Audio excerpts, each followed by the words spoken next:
प्रभु यीशु मसीह के मधुर और मीठे नाम में सबको जय मसीह की। मेरा प्यार भरा सलाम। प्रतिपोर परमेश्वर की करुणा हमारे जीवन के लिए नई होती चली जाती है। परमेश्वर की नई महान और असीम करुणा के लिए हम परमेश्वर का धन्यवाद करते हैं। और सचमुच मेरे प्रियो, परमेश्वर हमें पूरे हफ्ते, पूरे दिन, हर दिन हमें संभालता है। यही वजह है कि रविवार के दिन हम परमेश्वर की उपस्थिति में धन्यवाद का बलिदान चढ़ाकर परमेश्वर के सम्मुख उपस्थित होते हैं, ताकि हम परमेश्वर के सम्मुख धन्यवादित होकर, नम्र होकर, दीन होकर परमेश्वर के सम्मुख आ सके। आइए हम एक क्षण के लिए अपनी आंखों को बंद करेंगे, परमेश्वर के वचन सुनने के लिए अपने हृदय को तैयार करेंगे। मेरे प्रियो, परमेश्वर का वचन कहता है कि हमारा एक विरोधी है, हमारा एक शत्रु है, हमारा एक दुश्मन है। वो और कोई नहीं, वो शैतान है। वो हमें वचन सुनने तो देता है, पर उस वचन पर चलने नहीं देता। क्योंकि मेरे प्रियो, शैतान इस बात को जानता है कि अगर हम वचन पर चलने वाले बन जाएंगे तो शैतान का कोई भी दाव पेच हमारे जीवन में नहीं चलेगा।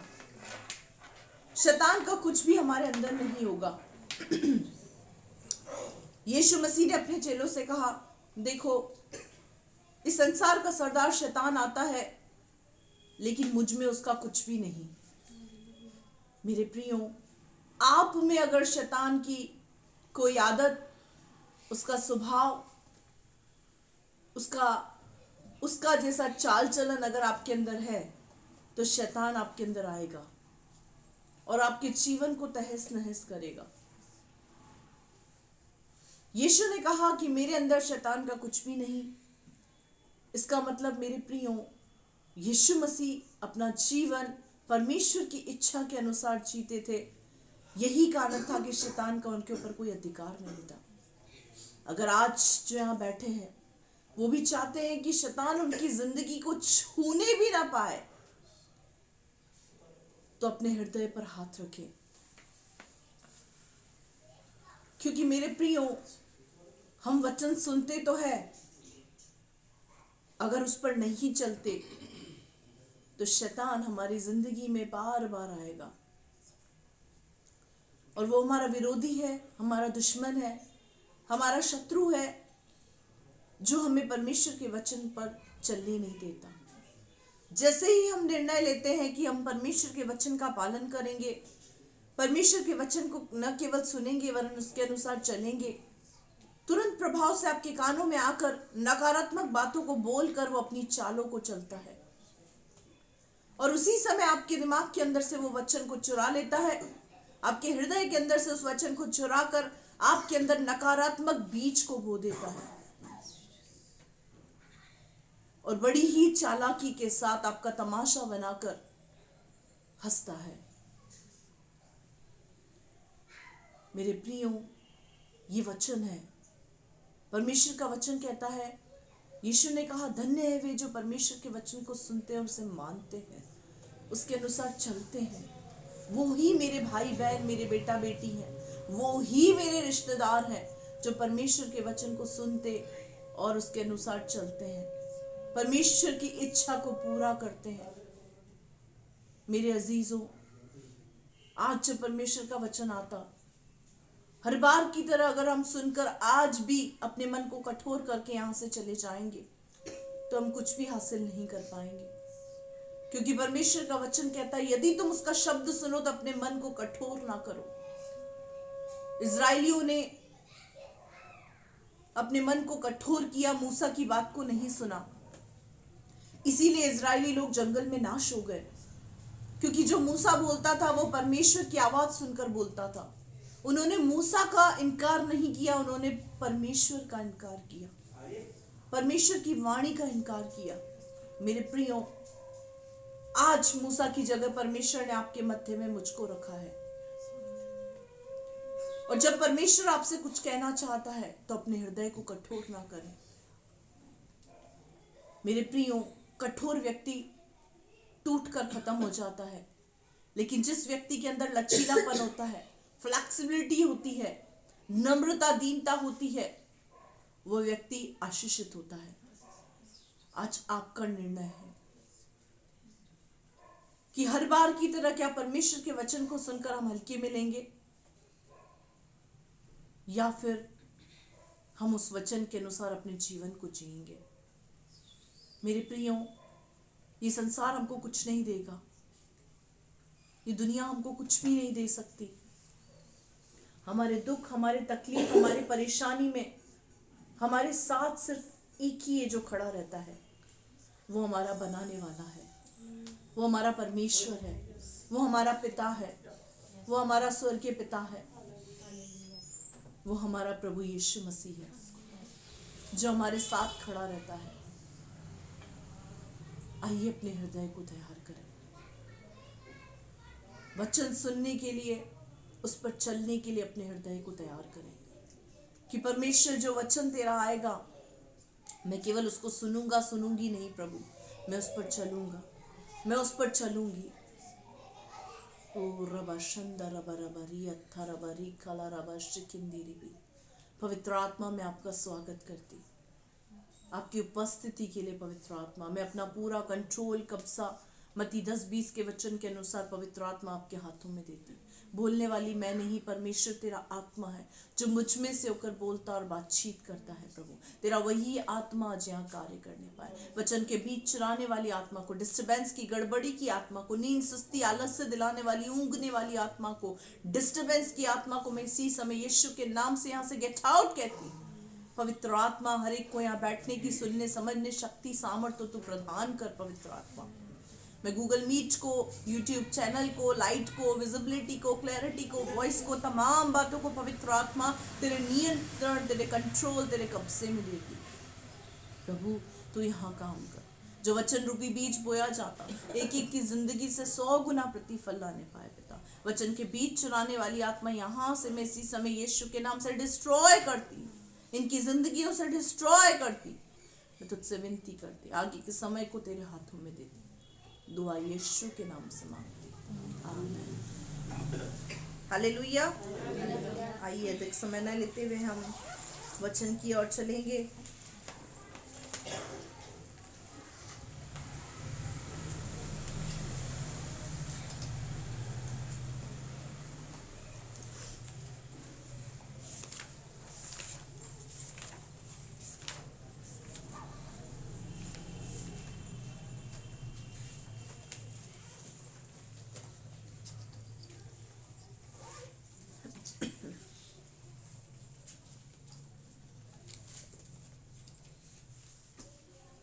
हम निकालेंगे यूहन्ना सुसमाचार, उसका 8वां अध्याय, उसकी पहली आयत से हम पढ़ेंगे। हमारा जो टॉपिक है वो क्या है? दोष मत लगाओ।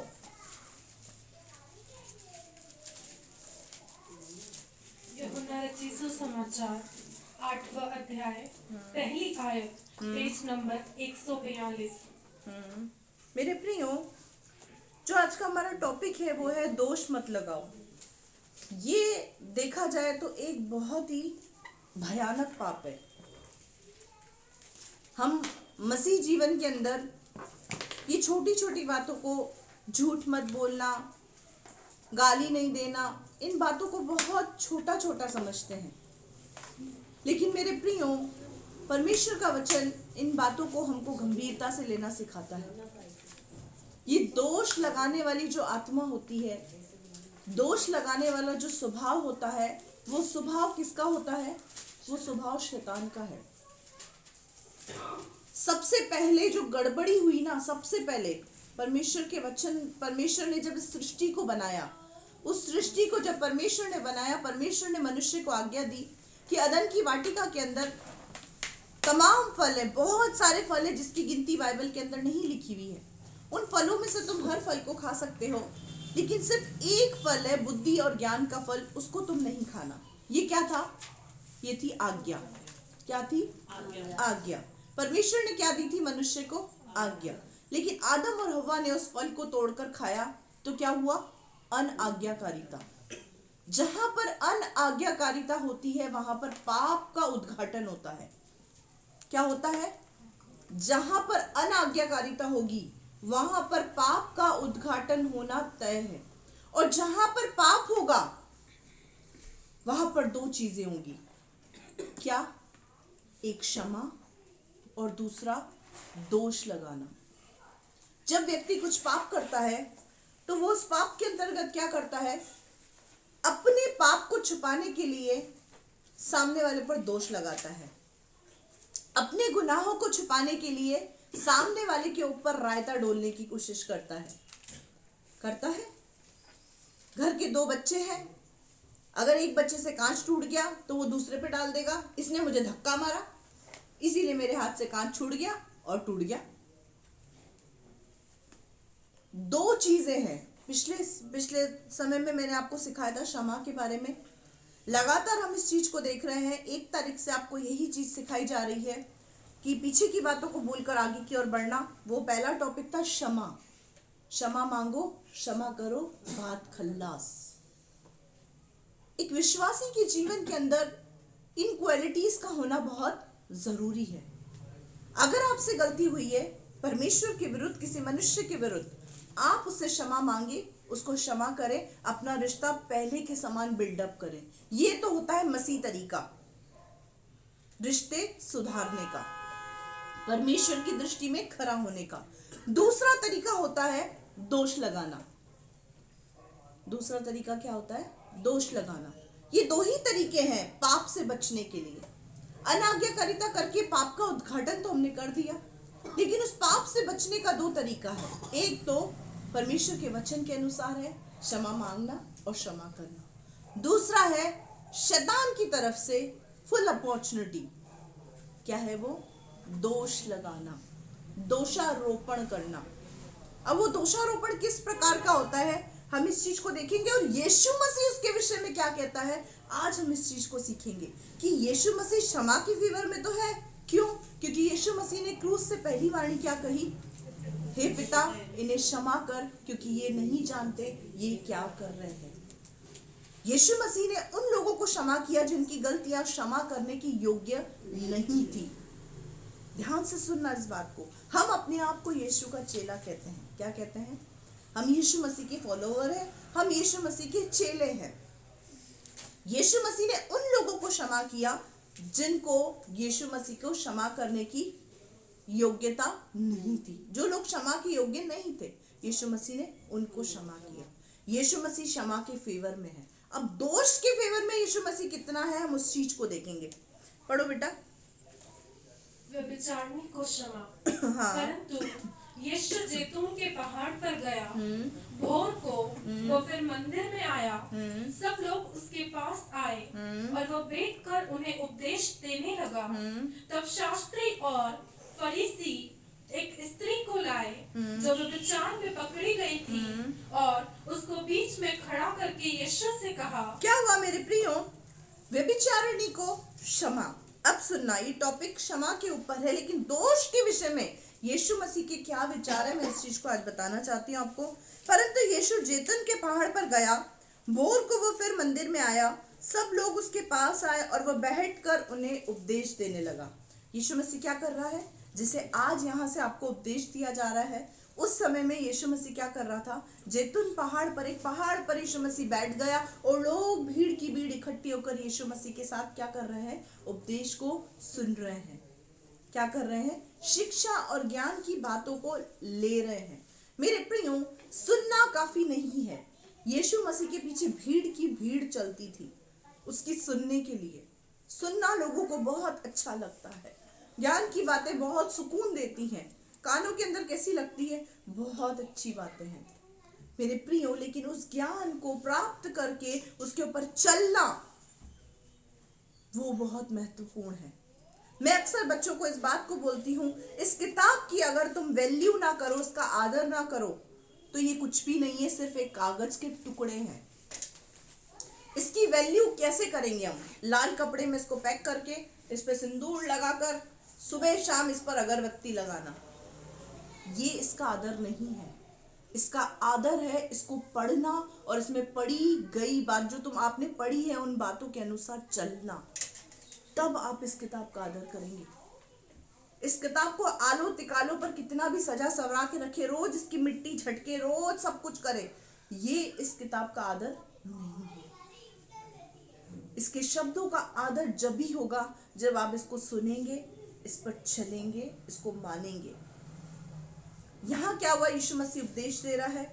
अचानक से क्या हुआ, शास्त्री और फरीसी जो धर्म के ठेकेदार थे, जो अपने आप को सबसे ज्यादा ज्ञानवान समझते थे, अपने आप को इस बात का समझते थे कि हम बहुत ही ज्यादा स्पिरिचुअल और आत्मिक लोग हैं।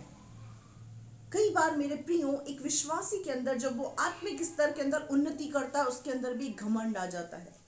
किस बात का, कि मैं तो बहुत आत्मिक हूं,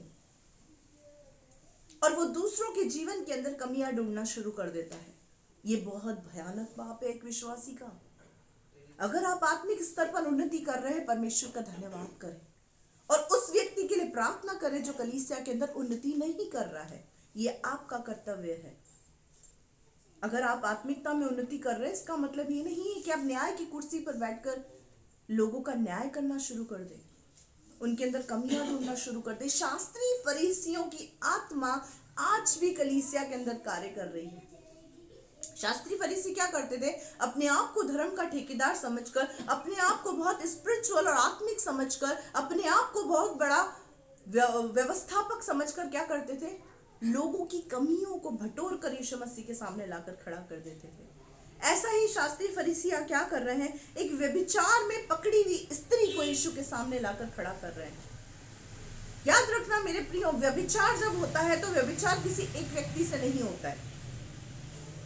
व्यभिचार का मतलब मैंने आपको बताया है। व्यभिचार का मतलब होता है शादी से पहले बने हुए अवैध संबंध। अपनी पत्नी को छोड़कर किसी दूसरी के साथ रिश्ता रखना, यह होता है व्यभिचार। जो अवैध संबंध जवानों के अंदर होते हैं उसको बोलते हैं व्यभिचार। तो वो व्यभिचार केवल एक स्त्री के द्वारा नहीं होता है, वो व्यभिचार स्त्री और पुरुष दोनों के कारण होता है, और उसमें वो दोनों ही शामिल होते हैं। प्रपोजल चाहे किसी ने भी रखा हो, लेकिन काम करने वाले दोनों ही अपराधी होते हैं। इसीलिए मैं कलीसिया में अक्सर इस बात को बोलती हूँ, गलत प्रपोजल्स को एक्सेप्ट ना करें। मैं जवानों को अक्सर ये बात बोलती हूँ, प्रपोजल आपके सामने आएंगे, इस कलीसिया के व्यक्ति का भी प्रपोजल आ सकता है आपके पास, एक विश्वासी का प्रपोजल भी आ सकता है। इसका मतलब ये नहीं है कि वो प्रपोजल आपकी ओर से परमेश्वर ने आपको भेजा है। कई बार एक विश्वासी व्यक्ति हमको प्रपोजल रखता है हमारे सामने, तो हम क्या सोचते हैं, वो प्रपोजल परमेश्वर की ओर से है, क्योंकि एक विश्वासी भाई है, ये एक विश्वासी बहन है, जरूर पवित्र आत्मा ने इसको बोला होगा, तभी तो ये मेरे पास आया है, तभी तो ये मेरे पास आई है। ये रॉन्ग प्रपोजल ही है जो शैतान आपको इन प्रपोजल्स के द्वारा आपको परमेश्वर से दूर कर देगा। परमेश्वर की आवाज सुनना आप बंद कर देंगे, आपको परमेश्वर की आवाज सुनाई नहीं देगी। इसीलिए हम इन बातों को समझें। यीशु मसीह कभी भी शास्त्री फरीसियों को ये देखकर नहीं ट्रीट करता था कि ये लोग तो बाइबल का नॉलेज रखने वाले लोग हैं, इनकी बात मुझे माननी चाहिए। नहीं, यीशु की क्वालिटी थी। वो क्वालिटी क्या थी, उसके कान अपने पिता की ओर रहते थे। हालेलुया। उसकी आंखें अपने पिता की ओर रहती थी। यही क्वालिटी थी जिसकी वजह से यीशु मसीह ने कहा कि संसार का सरदार आता है और इसका मेरे में, शैतान का मेरे अंदर कुछ भी नहीं है। एक विश्वासी के जीवन के अंदर शैतान का कुछ भी अंश नहीं होना चाहिए। हालेलुया। अब एक व्यभिचार में पकड़ी हुई स्त्री को लेकर आए। क्यों? क्योंकि उस समय के लोगों की धारणा क्या थी कि अगर व्यभिचार हुआ है तो उसमें औरत का दोष है, मर्द का उसमें कुछ भी नहीं है। लेकिन यीशु मसीह की सोच इससे विपरीत है। यीशु मसीह दोषी को दोषी ही देखता है। स्त्री पर दोष लगाकर पुरुष को रिहा कर देना, ये उस समय की लोगों की रीत थी, और आज भी यही हो रहा है समाज के अंदर कि स्त्रियों पर जल्दी उंगली उठाई जाती है और पुरुषों को छोड़ दिया जाता है। लेकिन ऐसा नहीं है, परमेश्वर की दृष्टि में ऐसा नहीं है। इन बातों को हमको सीखना और समझना है। अब जब शास्त्री फरीसी यहाँ पर इसको लाकर खड़ा कर दिया, उनके बीच में, और यीशु से क्या कह रहे हैं शास्त्री और फरीसी? पढ़े बेटा। हे गुरु, यह स्त्री व्यभिचार करते हुए पकड़ी गई है।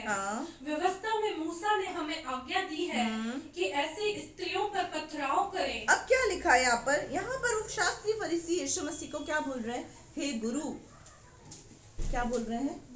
हे गुरु, ये स्त्री पाप करती हुई पकड़ी गई है, व्यभिचार करती हुई पकड़ी गई है, गुनाह करती हुई पकड़ी गई है, और व्यवस्था में ये लिखा हुआ है। ये कौन है? धर्म के ठेकेदार, व्यवस्थापक। क्या बोल रहे हैं? और व्यवस्था में ये लिखा हुआ है कि अगर ऐसी स्त्री कोई व्यभिचार करती हुई पकड़ी जाए, उसको पथराव करके उसको खत्म कर दे, उसको मार दे। क्यों कर रहे हैं पता है? ऐसा ये धोखे से ऐसा काम कर रहे हैं कि यीशु मसीह क्या व्यवस्था की बातों का उल्लंघन करता है या व्यवस्था का फेवर करता है? जैसे ही अगर यीशु मसीह ने व्यवस्था की बातों को, जो पुराने नियम की बातें हैं, उन बातों को यीशु मसीह ने खंडन किया, वैसे ही हम यीशु मसीह को पकड़ लेंगे कि तू व्यवस्था के खिलाफ काम करता है। लेकिन यीशु मसीह की शिक्षा और यीशु मसीह का चरित्र, उसका स्वभाव ही अलग था। आगे क्या है, पढ़ें इसको। तो इस स्त्री के विषय क्या कहता है? उन्होंने उसको परखने के लिए ये बात कही ताकि उस पर दोष लगाने के लिए कोई बात पाए। उन्होंने उसको परखने के लिए ये बात बोली। उनको व्यवस्था से कोई मतलब नहीं था, शास्त्री फरीसियों को। उन्होंने सिर्फ परखने की कोशिश करी। और क्या करा? क्यों परखना चाहा? ताकि यीशु मसीह पर दोष लगा सके। मेरे प्रियो, ये एक मसीह जीवन का भयानक पाप है। गुनाह के बाद दो ही चीजें होती हैं, एक होता है क्षमा और दूसरा दोष। क्षमा के बारे में हम सीख चुके हैं, दोष के बारे में हम देख रहे हैं कि किस तरीके से वो भयानक रीति से काम करता है। आज ये व्यवस्थापक एक व्यभिचारिणी को पथराव करके उसको मारना अच्छा समझ रहे हैं, क्योंकि उनके हिसाब से व्यवस्था में ये लिखा हुआ है। लेकिन उनको व्यवस्था की ये बात पता नहीं है कि व्यवस्था में ये भी लिखा हुआ है कि आदम और हव्वा जब पाप उन्होंने किया, अनाज्ञाकारिता करके जब पाप का ऊपर में उद्घाटन उनके जीवन से हुआ, उस समय वो अगर परमेश्वर से क्षमा मांग लेते तो आज मनुष्य की ये हालत नहीं होती। आज मनुष्य की ये हालत नहीं होती। आदम और हव्वा को परमेश्वर अपनी संगति से अलग नहीं करता। आदम और हव्वा के जीवन में दुख, तकलीफें, संकट, समस्याएं, बीमारियां नहीं आती। क्या चीज थी वहां पे? दो। एक क्षमा थी जो उन्होंने नहीं किया। क्या किया? दोषारोप। किस पर? पति ने पत्नी पर डाला, पत्नी ने सांप पर डाला, पति ने किस पर डाला? परमेश्वर पर और पत्नी पर। दो जनों को लपेटे में ले लिया। क्या बोला? तूने जो मुझे स्त्री दी है, इसीलिए मुझसे पाप हुआ है। परमेश्वर ने उसको स्त्री दी थी उसके फायदे के लिए। वो उसका फायदा नहीं समझ सका तो उसमें परमेश्वर की गलती नहीं थी।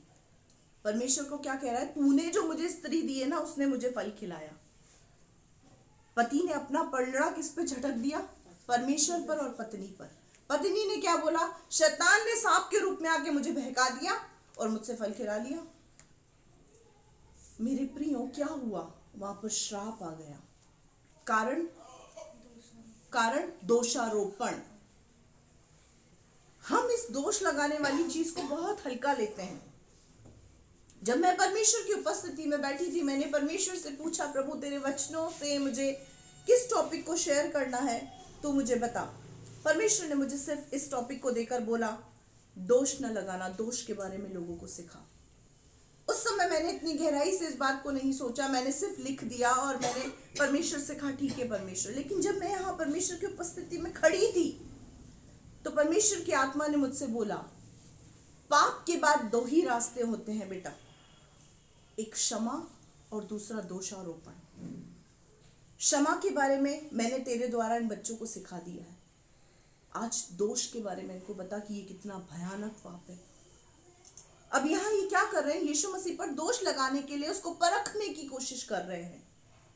आगे, परंतु यीशु झुककर उंगली से भूमि पर लिखने लगा। यीशु झुककर उंगली पर भूमि पे क्या लिखने लगा? अपनी उंगलियों से उन लोगों के जो दोष लगा रहे हैं उस स्त्री के ऊपर, उनके पाप लिखने लगा।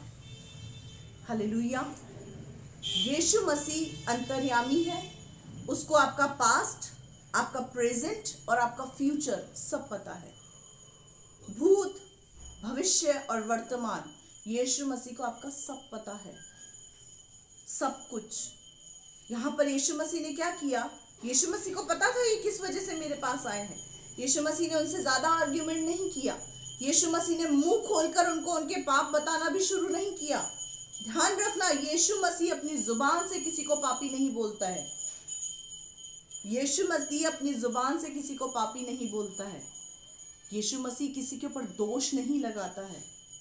यीशु मसीह सिर्फ उपदेश और वचन के द्वारा सिखाता है।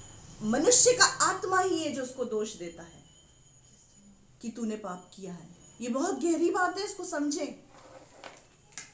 अगर आपकी आत्मा का रिश्ता परमात्मा के साथ है, पवित्र आत्मा के साथ है, तो वो पवित्र आत्मा आपके अंदर कायल आपको करेगा और आपकी आत्मा में आपको कचोड़ेगा और आपको बोलेगा कि तेरे अंदर ये कमी है, इसको दूर कर। हालेलुया। अब यहाँ पर यीशु मसीह क्या कर रहा है? अपनी उंगलियों से भूमि पर, मिट्टी पर क्या कर रहा है? लिखना शुरू कर दिया। क्या लिखना शुरू कर दिया? जितने लोग उस स्त्री को पाप में पकड़ा हुआ लेकर आए थे ना, उनके पाप लिखना शुरू कर दिया। आगे जब वे उससे पूछते ही रहे हाँ। तो उसने सीधे होकर उनसे कहा, तुम में जो निष्पाप हो वही पहले उसको पत्थर मारे। हालेलुया। क्या कहा? तुम में अगर कोई निष्पाप हो तो वो पहला पत्थर उठाए। मेरे प्रियो, पत्थर मारने का अधिकार सिर्फ उस व्यक्ति को है जिसके अंदर कोई पाप नहीं है। अगर आप किसी व्यक्ति को पत्थर मार रहे हैं अपने शब्दों से, अगर आप किसी व्यक्ति की बुराई कर रहे हैं, उसके विषय में बुरा सोच रहे हैं कि इसके जीवन के अंदर एक कमी है, तो पहले अपने अंदर झांकें। जब हम किसी व्यक्ति पर उंगली उठाते हैं तो जो हमारी 3 उंगलियां हैं वो हमारे तरफ इशारा करती है कि पहले तो अपने आप को देख। जब हम किसी पे उंगली उठाते हैं ना मेरे प्रियो, तो ये 3 उंगलियां इशारा करती है तो अपने आप को देख, और ये अंगूठा इशारा करता है परमेश्वर से डर। जब हम ऐसे करते हैं ना तो हमारा अंगूठा ऐसे रहता है, अंगुली सामने रहती है, और ये 3 अंगुलियां हमको बोलती है अपने अंदर झांक और परमेश्वर से डर। ऊपर की तरफ देख, ऊपर भी कोई है जो तेरा न्याय करेगा। ये छोटी सी बात हम नहीं सोचते ना मेरे प्रियो। यहां पर यीशु मसीह ने क्या कहा? तुम पत्थर मारना चाहते हो, मैं तुम्हारी व्यवस्था के खिलाफ नहीं हूं। ठीक है, तुम्हारी व्यवस्था है, लेकिन तुम में से जो भी व्यक्ति निष्पाप है वो पहला पत्थर उठाए और उस स्त्री को मारे। कारण पता है क्या है? यीशु मसीह ने जब उस भूमि पर अपनी उंगलियों से पापों को लिखा ना, उस पाप को पढ़ते ही हर व्यक्ति सकते में आ गया। इसको तो सब पता है। हम इसको उठ के ये भी नहीं कह सकते कि मैं निष्पाप हूं, मैं पहला पत्थर उठाऊंगा और मैं इसको मारूंगा। मेरे प्रियो, हम हर किसी के साथ चीटिंग कर सकते हैं, लेकिन प्रभु यीशु मसीह के साथ, उस परमेश्वर के साथ जिसने आपको और मुझको बनाया, हम उसके साथ चीटिंग नहीं कर सकते। हम उसके साथ बिल्कुल भी चीटिंग नहीं कर सकते। हम सब पे दोषारोपण करके अपने पाप को ढांप सकते हैं, लेकिन क्षमा मांग कर हम उस पाप से आजाद हो सकते हैं। हालेलुया। क्षमा पाप को आजाद करती है, पाप को धोती है, और दोष उस पाप को ढांपता है। और वो हम पर निर्भर करता है कि हम क्या कर रहे हैं। हालेलुया। क्या हम यीशु का स्वभाव रखकर क्षमा कर रहे हैं, या हम दोषारोपण करके अपने आप को साइड करके अपने आप को साफ सुथरा साबित कर रहे हैं? यीशु मसीह ने क्या कहा? तुम में से अगर कोई निष्पाप हो, पहला पत्थर उठाओ, उस स्त्री को मारे। मैं कुछ नहीं कहूंगा। आगे पढ़े। और फिर झुककर भूमि पर उंगली से लिखने लगा। हाँ। परंतु वे ये सुनकर बड़ों से लेकर छोटों तक एक एक करके निकल गए, और यीशु अकेला रह गया, और स्त्री वहीं बीच में खड़ी रह गई। हालेलुया। क्या हुआ? बड़े से लेके छोटा अपने पापों को पढ़ के पतली गली से कट लिया। एक भी व्यक्ति वहां पर नहीं रहा। कारण वहां पे कोई भी निष्पाप नहीं था। और वहां पर कौन खड़ा है? वो स्त्री जो पाप में पकड़ी गई है, और वो यीशु मसीह जिसने उसको बचाया। अब आगे यीशु मसीह क्या कर रहा है। यीशु मसीह कौन है? ध्यान से सुना, यीशु मसीह कौन है? निष्पाप, निष्कलंक, उसके अंदर कोई पाप नहीं है। यीशु मसीह व्यवस्था के अनुसार उसको पत्थर मार सकता था, उस पर दोष लगा सकता था, उसको दंड दे सकता था। यीशु मसीह न्यायी बनकर वहां उसका न्याय कर सकता था। कर सकता था, नहीं कर सकता था? कर सकता था। लेकिन अब यहाँ क्या हो रहा है वो देखना। यीशु ने सीधे होकर उससे कहा, हे नारी, वे कहाँ गए?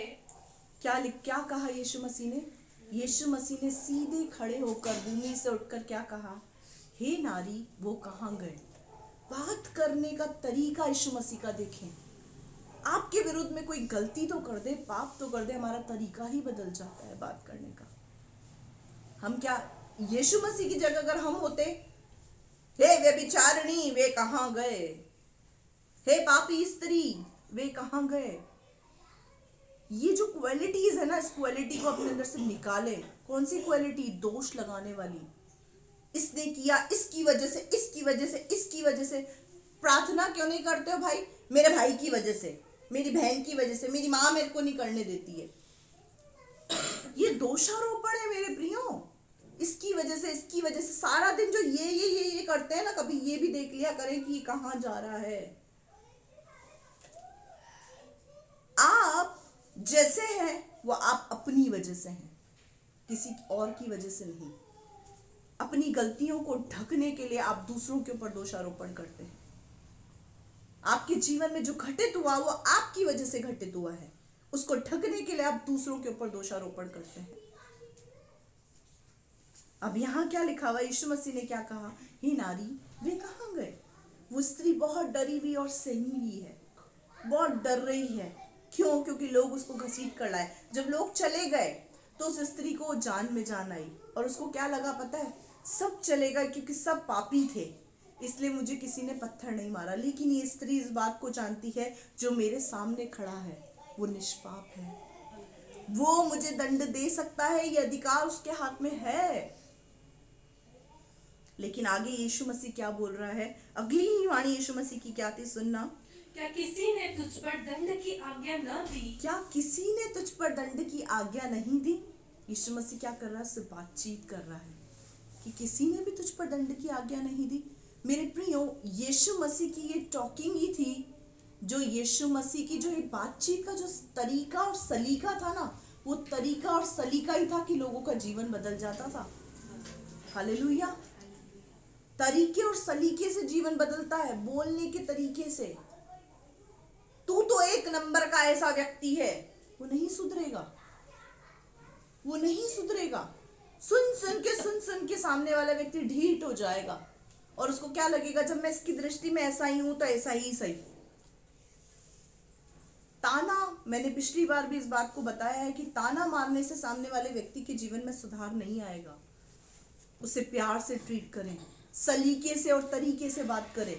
उसके जीवन के अंदर सुधार ना आए तो मुझसे कह देना। यीशु मसीह ने क्या कहा? किसी ने भी तुझ पर दंड की आज्ञा नहीं दी। आगे उसने कहा, हे प्रभु, किसी ने नहीं। ये जो सब कुछ हुआ था ना, सब कुछ होते देख ये स्त्री समझ गई कि जो मेरे सामने खड़ा है कोई मामूली व्यक्ति नहीं है, ये कोई मामूली व्यक्ति नहीं है। इसलिए स्त्री क्या बोल रही है?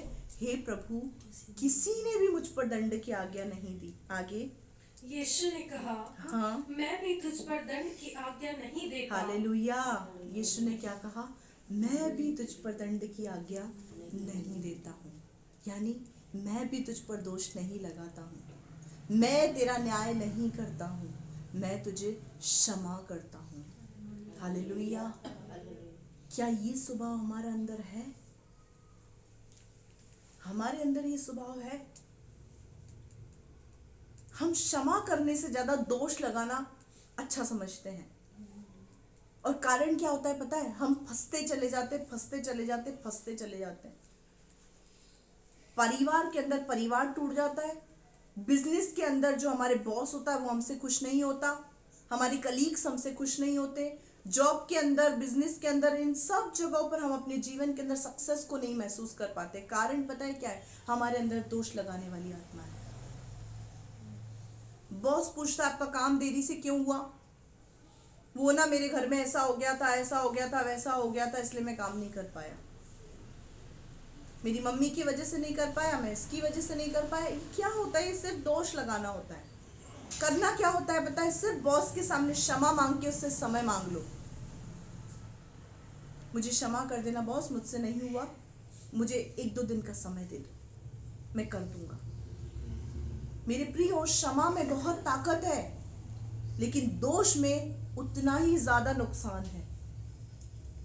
क्षमा में बहुत ताकत है। यीशु मसीह ने उस स्त्री को क्या कहा?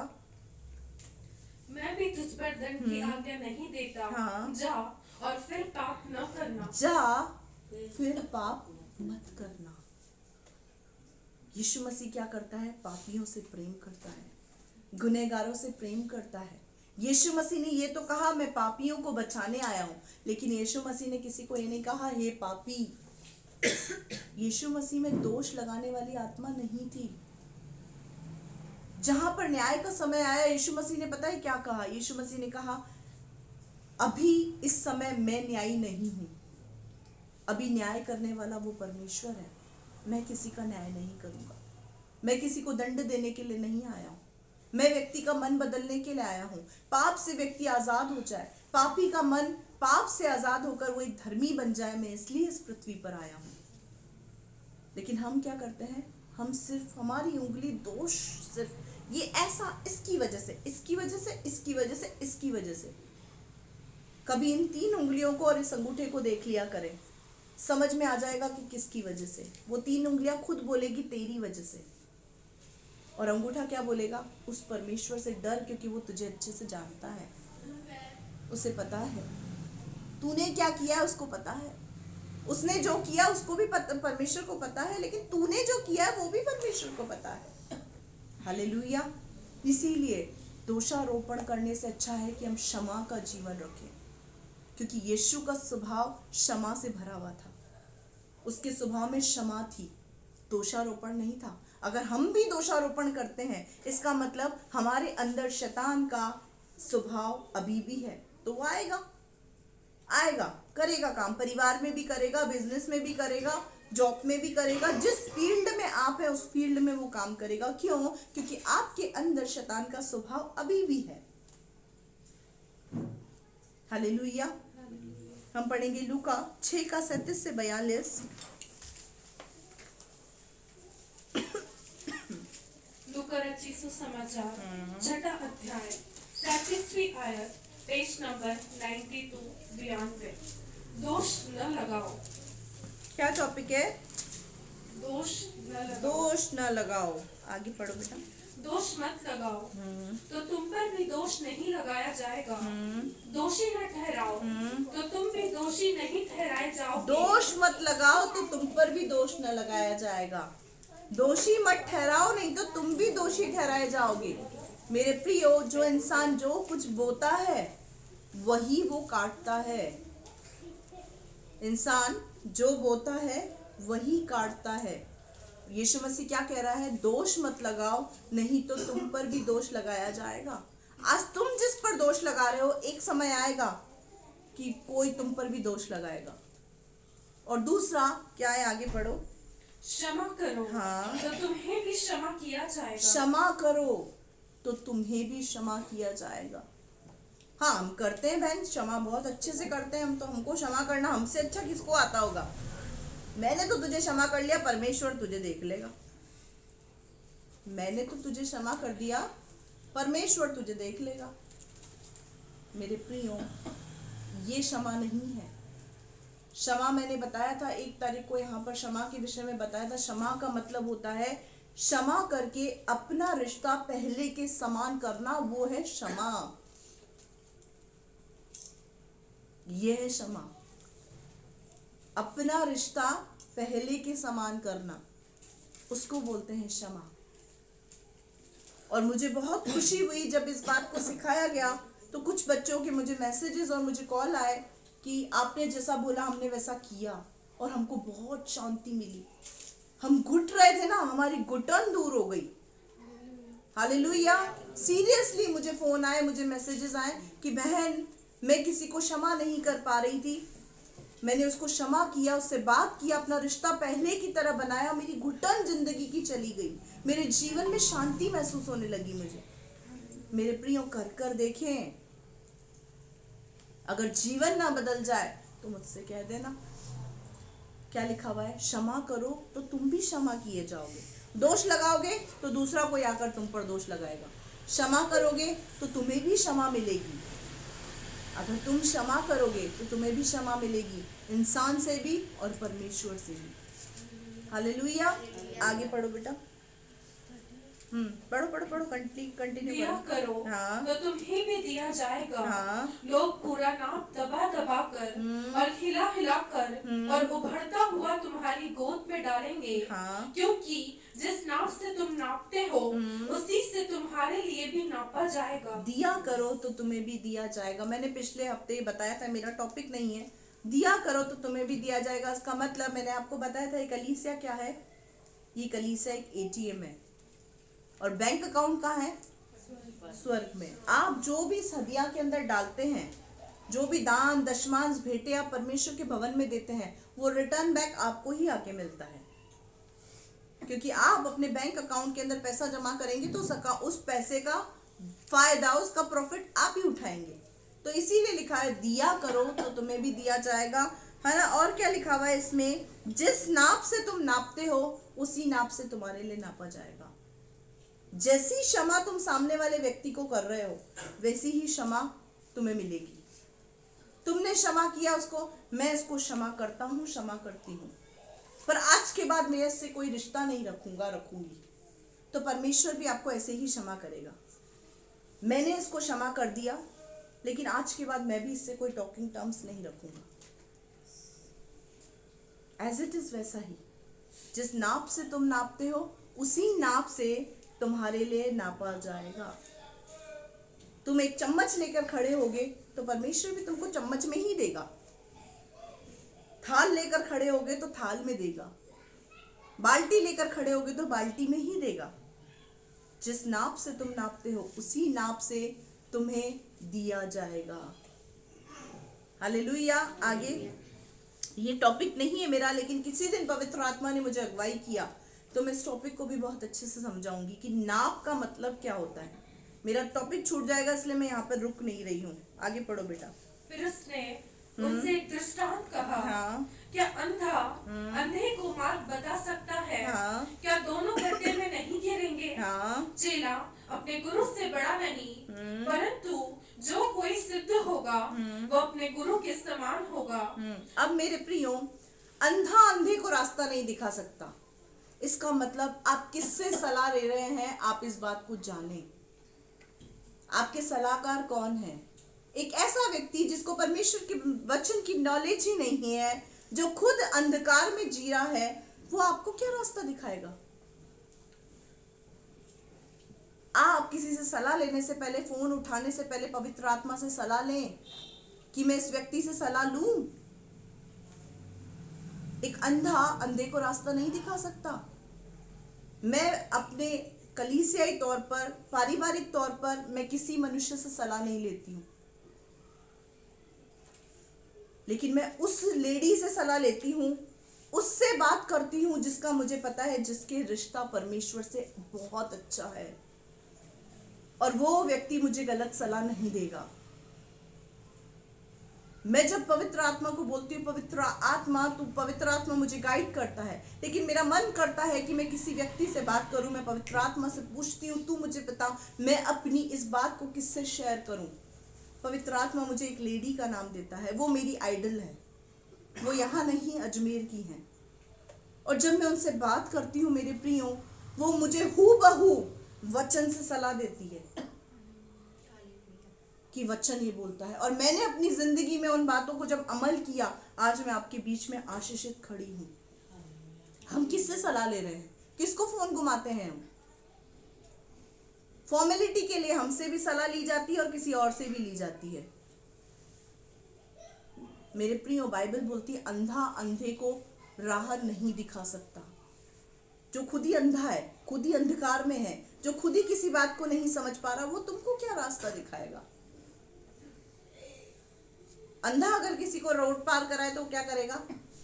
हम तो डूबे सनम, तुम्हें भी लिए डूबेंगे।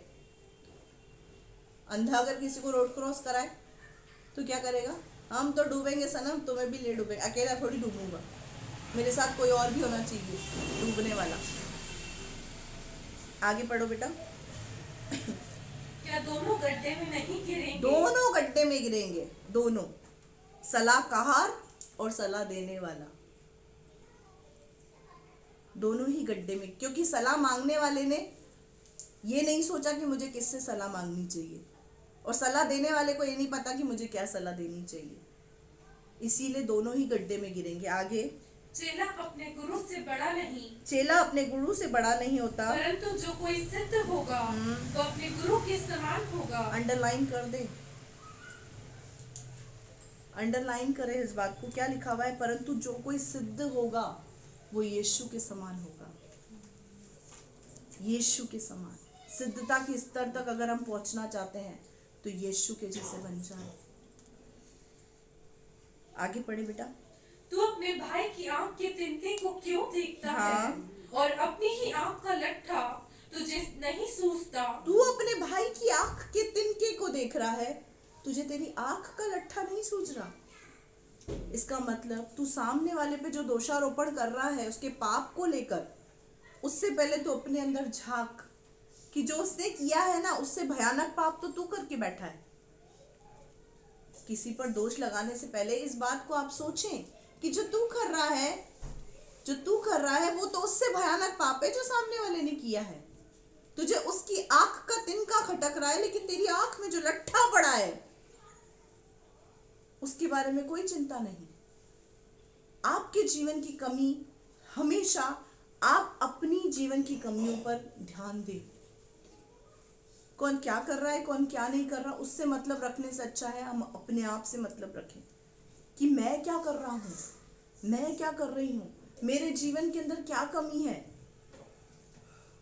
और जब आप अगर आत्मिक स्तर के ऊपर एक अच्छी स्तर पर है तो आपका नैतिक धर्म, ये आपका कर्तव्य है, नैतिक कर्तव्य है कि सामने वाला व्यक्ति जो आत्मिक जीवन के अंदर उन्नति नहीं कर रहा उसके लिए प्रार्थना करना, जो तकलीफ में है, परेशानी में, उसके लिए प्रार्थना करना, ना कि उसको ताने मारना और उस पर दोषारोपण करना।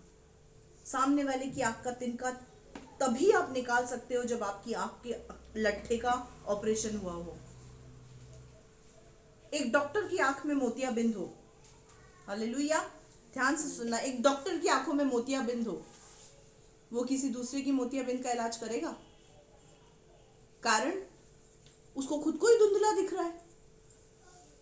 वो उसकी आंख निकाल के नाक में लगा देगा, कान में लगा देगा, उसको खुद को ही धुंधला दिख रहा है। मेरे प्रियो, सबसे पहले हमारी आंख का ठीक होना बहुत जरूरी है। अगर हमारी आंख ही ठीक है ना तो आप सामने वाले का तिनका आसानी से निकाल सकते हैं, आसानी से।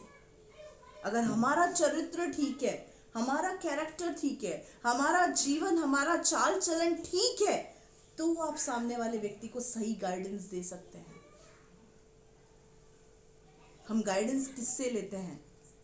इसीलिए मैंने इस बात को कहा था। अब यहाँ पर आगे क्या लिखा हो, पढ़ो बेटा।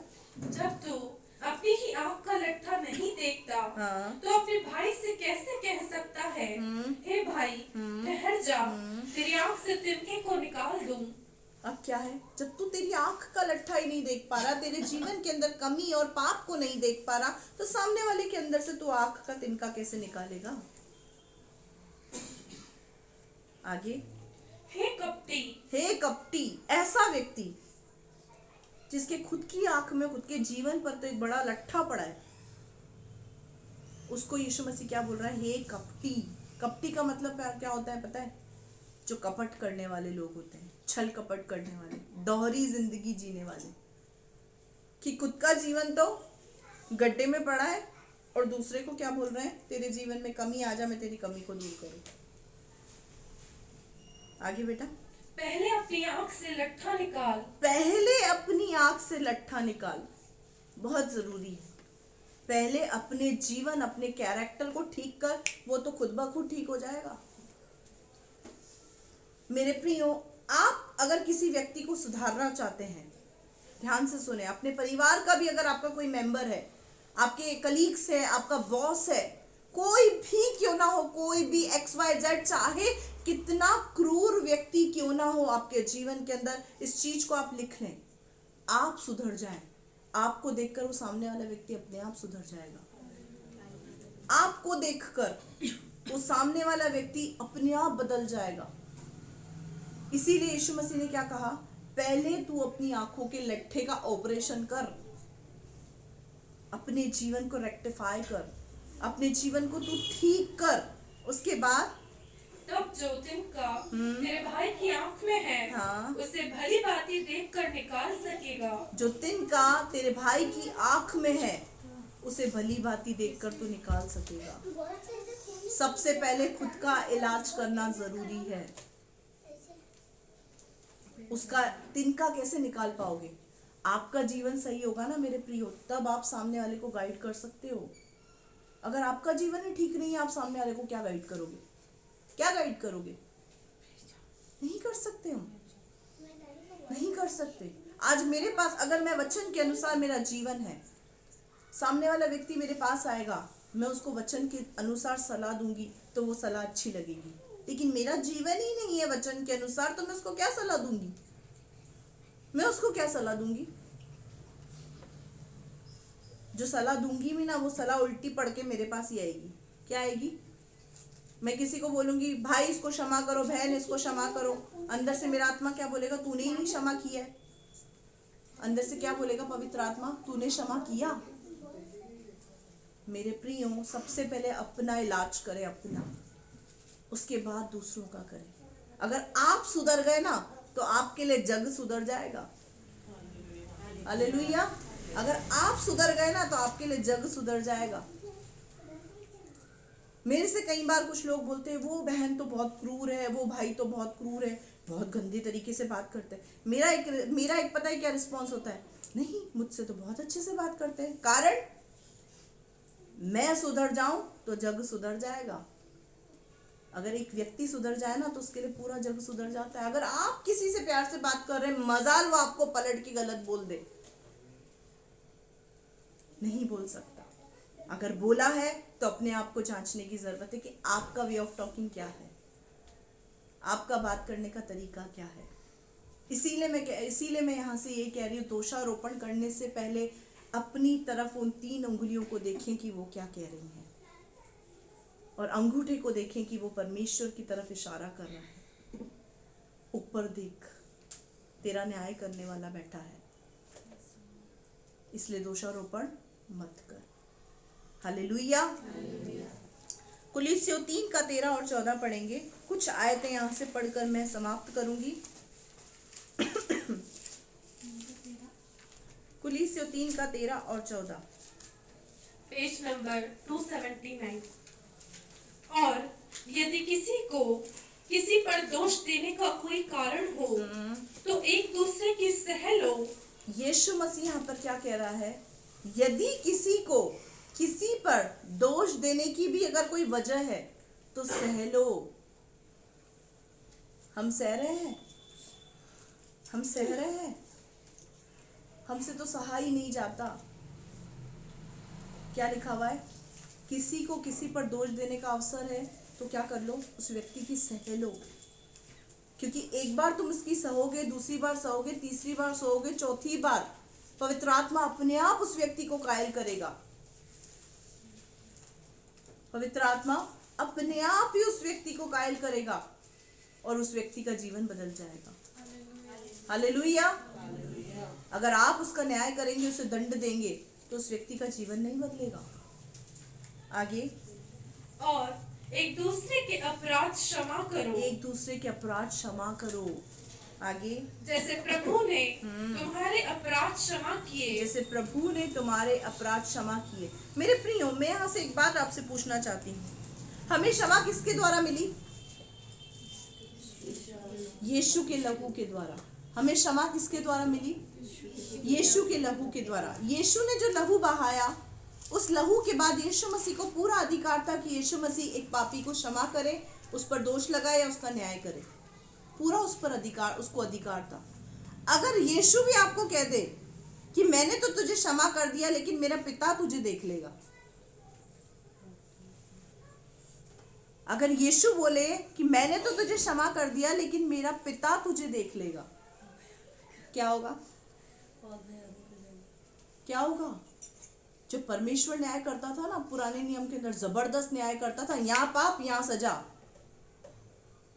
परमेश्वर जब न्यायी था ना, यहाँ किसी व्यक्ति ने पाप किया और यही सजा मिल जाती थी, तुरंत तुरंत, देरी नहीं होती थी। एली के बच्चों का जीवन खराब था, बैठे बैठे लुढ़क गए, मर गए दोनों बच्चे, कारण पाप की वजह से। अगर यीशु आपको परमेश्वर के हाथ में छोड़ दे क्षमा करके, चलेगा? तो फिर हम जो कर रहे हैं वो ठीक कर रहे हैं? यीशु मसीह पता है क्या करता है? आज भी परमेश्वर और आपके बीच में बिचवई का काम कर रहा है, मीडिएटर का काम कर रहा है। और क्या बोल रहा है पता है परमेश्वर से? पिता, इस बार इसको माफ कर दे, मैं इसके अंदर मेहनत करूंगा, इसको सुधारूंगा, ये अवश्य सुधर जाएगा। मैं इसके अंदर मेहनत करूंगा, तू उसको माफ कर दे पिता इस बार। अगर अगली बार इसने ऐसा किया ना, तो फिर जो तेरी मर्जी में आए वो कर लेना। क्या करता है?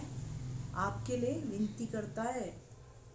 ये है हमारा यीशु मसीह, ये है उसका स्वभाव, ये है हमारा गुरु, ये है हमारा प्रभु। और परमेश्वर का वचन कहता है जैसा उसका स्वभाव है वैसा तुम्हारा हो, तब जाकर हम सिद्ध बनेंगे। वो गाली खाकर गाली नहीं देता था, वो ईंट का जवाब पत्थर से नहीं देता था, वो 2 गाली के बदले 4 देकर ये नहीं बताता था मैंने PhD करी है। मेरे को किसी ने 2 सुनाई, 4 सुना के, मैं किसी के रखता वक्ता नहीं हूँ। किसी ने 2 सुनाई, मैंने 4 सुना दी। मैं किसी के रखता नहीं हूँ, मैं किसी की रखती नहीं हूँ। बढ़िया है, गजब है, तो बहुत अच्छा है। ब्याज समेत लौटा देते हैं, बढ़िया काम है, तो बहुत अच्छा काम है। फिर काहे कि यीशु मसीह के, यीशु मसीह ने अगर ब्याज समेत आपको लौटाया होता आपके पापों का बदला, तो हम कहाँ होते? इस बगिया में नहीं होते, हम इस अदन की वाटिका में नहीं होते, इस कलीसिया में नहीं होते। ईंट का जवाब पत्थर से देने वाले यीशु मसीह के नहीं बन सकते। जो क्षमा कर देते हैं, सह लेते हैं, अपने रिश्तों को सुधारते हैं, वही यीशु मसीह के हैं। हालेलुया। जो दोषारोपण करते हैं वो पूरे पूरे शैतान की टीम के हैं, पूरे पूरे। और आज भी अदन की वाटिका में जैसे आदम हव्वा के अंदर शैतान ने काम किया, आज भी शैतान उनके अंदर काम कर रहा है, इसीलिए वो दोष लगा रहे हैं। आगे, वैसे ही तुम भी करो। इन सब के ऊपर प्रेम को जो सिद्धता का कटिबंध है बांध लो। इन सब के ऊपर प्रेम को जो सिद्धता का कटिबंध है बांध लो। मेरे प्रियो, मोहब्बत में इतनी ताकत है कि वो इंसान के बड़े से बड़े गुनाह माफ कर सकती है। प्रैक्टिकल बताऊं, एक माँ बाप अपने बच्चों को हर हालात में माफ कर देते हैं, कारण मोहब्बत। कारण क्या है? प्रेम, मोहब्बत। जब मोहब्बत में आकर यीशु मसीह अपने आप को क्रूस पर कुर्बान करके अपने लहू को बहा सकता है, मोहब्बत में आकर पिता अपने पुत्र यीशु मसीह को इस पृथ्वी पर बेचकर उसका बलिदान कर सकता है, मोहब्बत में आकर माँ बाप अपने बच्चों को उसकी अनकी हर गलतियों को क्षमा कर सकते हैं, तो हम मोहब्बत करके अपने जीवन में यीशु का स्वभाव नहीं दिखा सकते? क्या हम क्षमा नहीं कर सकते? मेरे प्रियो, इस कलीसिया में जितने बच्चे हैं, 25-30 बच्चे हैं, अगर वो हमारे विरुद्ध कोई पाप करते हैं, कोई गलती करते हैं, गुनाह करते हैं, हमारे पास आकर क्षमा मांगते हैं, हमें क्या करना चाहिए? क्यों क्षमा करना चाहिए? क्यों उससे रिश्ता ठीक करना चाहिए? क्या हम करते हैं? हमसे उम्मीद की जाती है कि क्षमा करो और पहले के समान प्यार करो, पुचकारो, और हम करते भी हैं मेरे प्रियो, क्योंकि हमें अपने अंदर यीशु मसीह को दिखाना है। लेकिन आप क्या करते हैं? कैसी क्षमा देते हैं? क्षमा करके परमेश्वर के हाथ में छोड़ देते हैं। याद रखना, जब आप किसी को क्षमा करके परमेश्वर के हाथ में छोड़ रहे हैं ना, उसी समय इस वचन को याद करना कि अगर यीशु मसीह ने आपको क्षमा करके परमेश्वर के हाथों में छोड़ दिया होता तो आपका क्या होता। यहाँ क्या लिखा हुआ है, प्रेम का कटिबंध बांध लो। प्रेम जहां होता है वहां पर हर गलती माफ होती है, हर गलती माफ हो जाती है जहां प्रेम होता है। इसीलिए यहाँ पर यीशु मसीह क्या बोल रहा है, दोष को हटाकर क्षमा और प्रेम का कटिबंध बांध दो।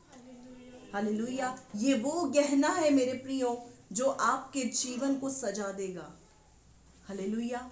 ये वो गहना है जो आपके जीवन को नया कर देगा। ये वो गहना है जो आपकी जिंदगी में बहार ले आएगा, आपकी जिंदगी को आशीषित कर देगा। हालेलुया। हमारे पास है, ऑप्शन है। ऑप्शन चाहिए ना, ऑप्शन है। क्या ऑप्शन है? दोषारोपण करके मार दो सामने वाले को, या उसको क्षमा करके उससे प्रेम करो। क्षमा और प्रेम यीशु की शिक्षा है, दोषारोपण करना शैतान की शिक्षा है। चुनाव हमारा है। इस नए वर्ष में हमें क्या करना है, इसका चुनाव हमारा है। हम पढ़ेंगे इब्रानियों 5 का 7 से 10, जल्दी जल्दी पढ़ेंगे हम। 5 का 7 से 10, पेज नंबर 306। यीशु ने अपनी देह में रहने के दिनों में ऊंचे शब्द से पुकार कर और आंसू बहा कर उससे जो उसको मृत्यु से बचा सकता था प्रार्थनाएं और विनती की, और भक्ति के कारण उसकी सुनी गई। हालेलुया। क्या लिखा हुआ है? आप बोलते हैं ना कि हम यीशु के समान नहीं हैं, हम यीशु थोड़ी हैं। मेरे प्रियो, यीशु मसीह जब इस पृथ्वी पर था वो 100% मनुष्य था। उसके भी बॉडी में ब्लड था, वाइट सेल्स थे, रेड सेल्स थे, हड्डियां थी, नसें थी। उसके भी सर दुखता था, उसका भी पेट दर्द करता था, उसकी बॉडी में भी हर वो ऑर्गन्स थे। लेकिन यीशु के विषय में क्या लिखा हुआ है? यीशु ने अपनी देह में रहने के दिनों में, जब वो आपके जैसा मनुष्य था, जब वो आपके और मेरे जैसा इंसान था, जब वो देह में था, जब वो शरीर में था, उसने क्या किया? आंसू बहा कर परमेश्वर के सामने प्रार्थना की, विनती की। जो उसको मृत्यु से बचा सकता था, जो उसको क्रूस की मृत्यु से बचा सकता था, उसके लिए क्या किया? आंसू बहा कर प्रार्थना की। और हम क्या बोलते हैं? हमें तो रोना ही नहीं आता है। मेरे प्रियो, जो व्यक्ति प्रभु की उपस्थिति में पूरे हृदय के साथ बैठता है ना, जो सब कुछ अपना परमेश्वर को मानता है, ऐसा हो ही नहीं सकता उस व्यक्ति को परमेश्वर के सामने रोना नहीं आए। जो अपना हमदर्द इस संसार में ढूंढता है ना, उसको परमेश्वर की उपस्थिति में कभी रोना नहीं आता। लेकिन जो अपना हमदर्द ही परमेश्वर को मानता है, उसको रोना ही खुदा की उपस्थिति में आता है। हालेलुया। क्या लिखा हुआ है? आगे पढ़ो बेटा। और भक्ति के कारण उसकी सुनी गई। भक्ति के कारण यीशु मसीह की सुनी गई। क्या सुनी गई? क्रूस की मृत्यु का प्याला तो नहीं टला, लेकिन उस प्याले को पीने की सामर्थ उसको मिल गई। कारण यीशु मसीह भक्त था। उसकी भक्ति के कारण, जो उसकी भक्ति उसके पिता के प्रति थी ना, उस भक्ति के कारण उसकी सुनी गई। और उसको क्या मिली? उसको सामर्थ मिली उस प्याले को पीने की। आगे, पुत्र होने पर भी उसने दुख उठा कर आज्ञा माननी सीखी। पुत्र होने के बाद भी उसने दुख उठा कर आज्ञा मानना सीखी। अंडरलाइन करें, आज्ञा पालन में दुख होता है। आज्ञा पालन में दुख होता है।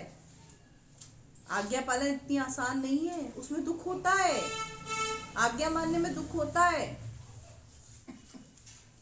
एक माँ बाप की इच्छा है कि मेरे बच्चे मेरी मर्जी से शादी करें। ध्यान से सुनना।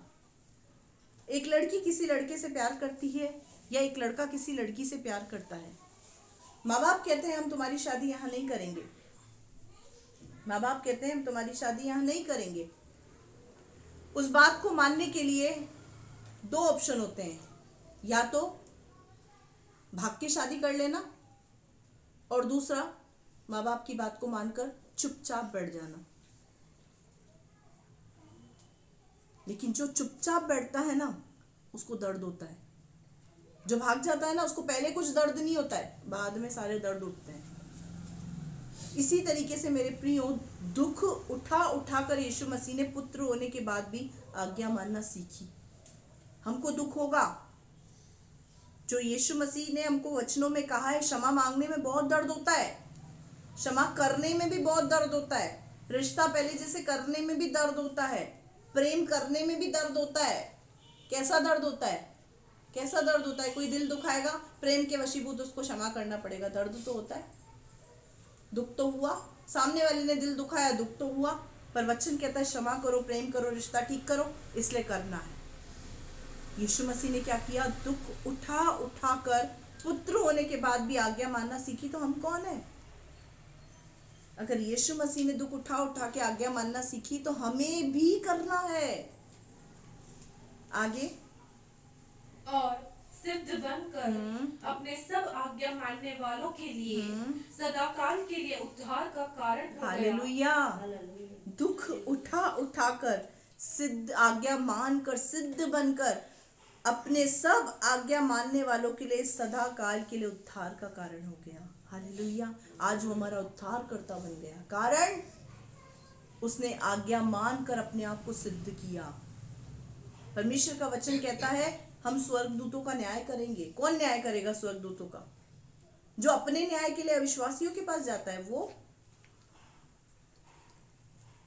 वो स्वर्गदूतों का न्याय करेंगे। कौन न्याय करेगा? हम। परमेश्वर का वचन कहता है कौन? जो जीवन की समस्याओं से, विपरीत परिस्थितियों से निकलकर यीशु मसीह के समान सिद्ध बनकर स्वर्ग में जाएंगे, वो स्वर्गदूतों का न्याय करेंगे। वो न्याय करेंगे।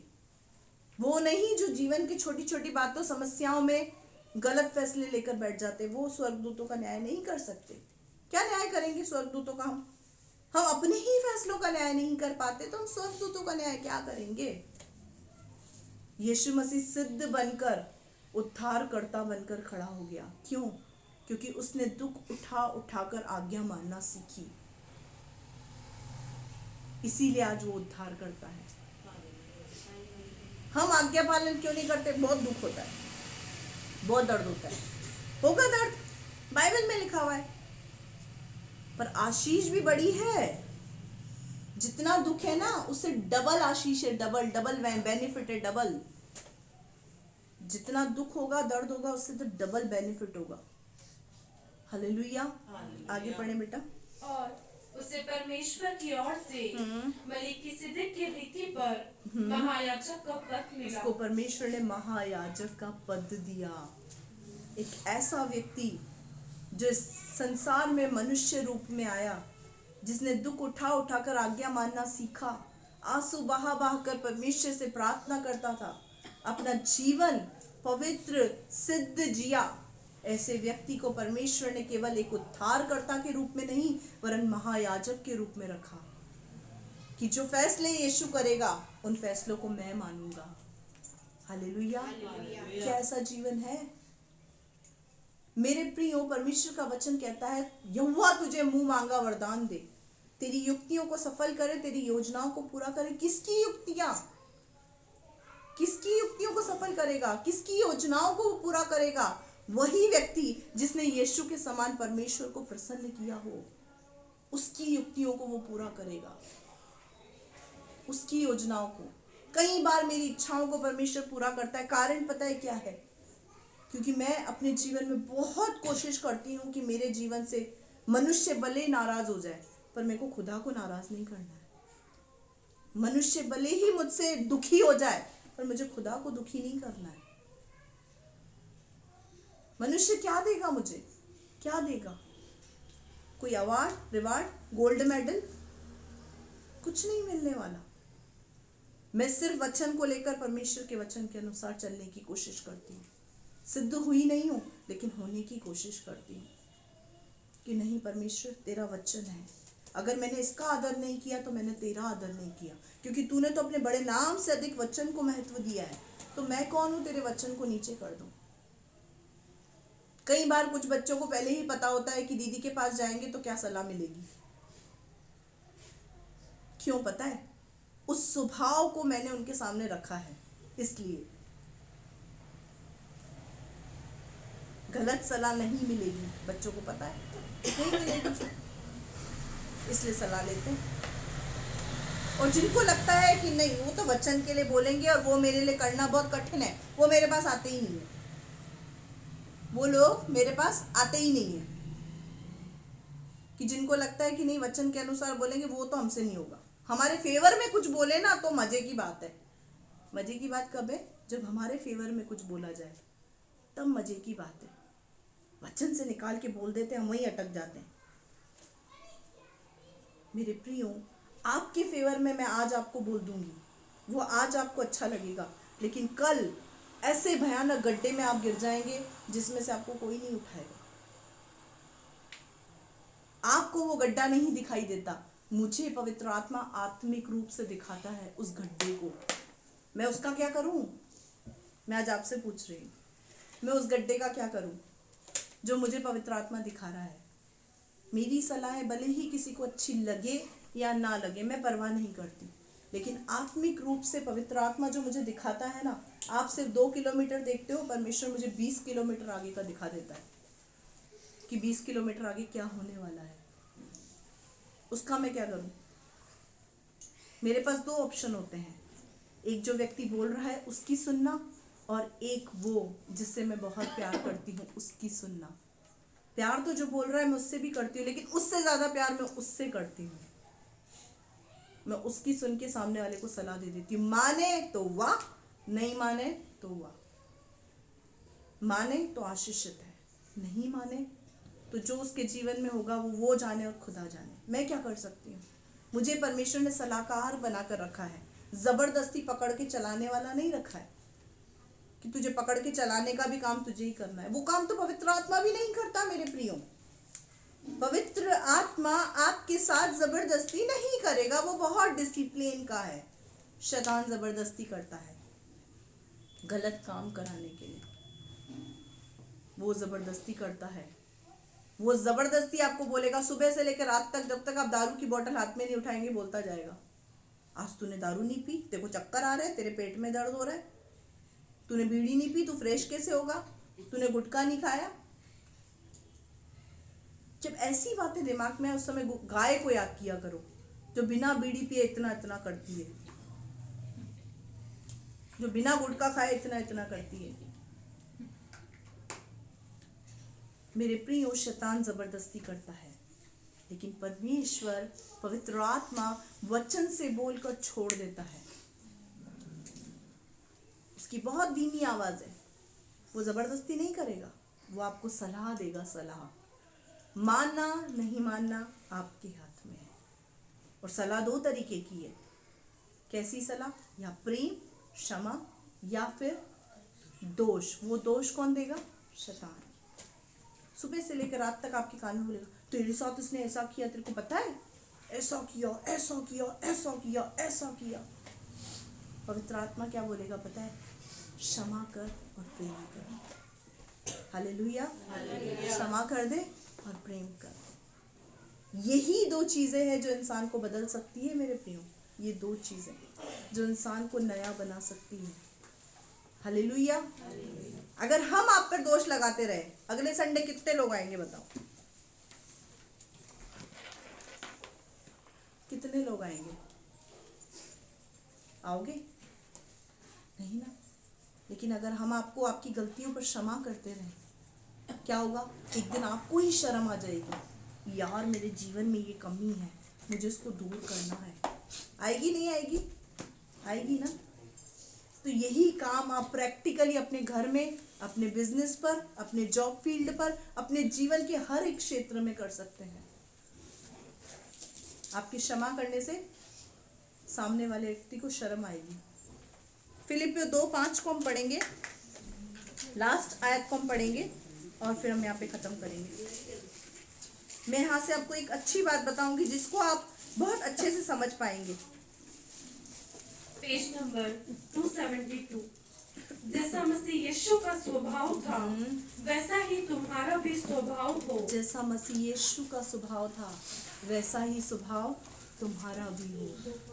यीशु तुम्हें क्षमा करता है, तुमसे प्रेम करता है, तुम्हारा स्वभाव भी ऐसा हो। यीशु मसीह तुम्हें दोष नहीं देता, तुम्हें पापी नहीं कहता, तुम पर उंगली नहीं उठाता, वरन क्या करता है?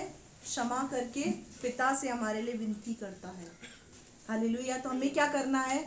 सामने वाले व्यक्ति को क्षमा करके, उससे प्रेम करके, उस व्यक्ति के लिए पिता से विनती करनी है। हालेलुया। यीशु के नाम में प्रार्थना करनी है, यीशु के स्वभाव में बदलना है। हालेलुया। यहाँ से एक बात बताऊंगी, वो सब चीज़ों ने सबने देखी होगी, मुझे पता है। प्रैक्टिकली आप लोगों ने लगे रहो मुन्ना भाई देखी है? देखी होगी। गर्दन नहीं हिलेगी, मुझे पता है। स्प्रिंग है इसमें, ये उस टाइम नहीं हिलती जिस टाइम थोड़ा डर का माहौल बन जाता है, और वैसे तो यूं और यूं बहुत जल्दी हिलती है। मेरे प्रियो, सबने देखी है। उसमें क्या है? टोटली गांधीगिरी। क्या है? गांधीगिरी। एक व्यक्ति अपने घर से नीचे उतरता था और एक व्यक्ति की छत पर, उसकी दीवार पर रोज थूक कर जाता था। देखा था ये सीन? थूक कर जाता था, और जब उसके दीवार पर थूक कर जाता था तो बहुत दुखी होता था, बोलता था जी करता है कि उसको गला दबा के मार दूं। रोज आता है, मेरी दीवार गंदी करता है और मैं उसकी दीवार का, उसकी रोज थूक को साफ करता हूँ। तो उसको वो मुन्ना भाई क्या आइडिया देता है? मुन्ना भाई नहीं देता है, गांधी जी इसको देते हैं। ठीक है, वो असल में गांधीगिरी नहीं थी, वो मसीहगिरी थी। मसीहगिरी, क्योंकि गांधी जी इसको फॉलो करते थे। गांधी जी के हाथ में, अक्सर आपने एक किताब देखी होगी जो उनके हाथ में होती थी और एक हाथ में लाठी होती थी, वो किताब बाइबल थी। वो किताब क्या थी? इसका प्रूफ किया गया है कि गांधी जी बाइबल के पढ़ने वाले थे। हालेलुया। वो इस संसार के अंदर मसीहत का उद्घाटन क्यों नहीं कर सके, उद्धार क्यों नहीं करा सके, उनका उद्धार क्यों नहीं हुआ? कारण पता है क्या है? उनको कोई भी अपने जैसा एक फॉलो करने वाला मसीह नहीं मिला। यही कारण था कि वो उद्धार तक नहीं पहुंच पाए। बाकी वो पढ़ते इसी किताब को थे और इसी बात को ही वो फॉलो करते थे। गांधी जी ने क्या कहा? मुन्ना भाई के थ्रू उसको क्या बताया? बोला कि ना, वो जब भी आता है ना, तेरे को पता है समय किस वक्त उतरता है और किस वक्त थूकता है, उसी के सामने निकल और उसी के सामने उसकी थूक को साफ कर। क्या कर?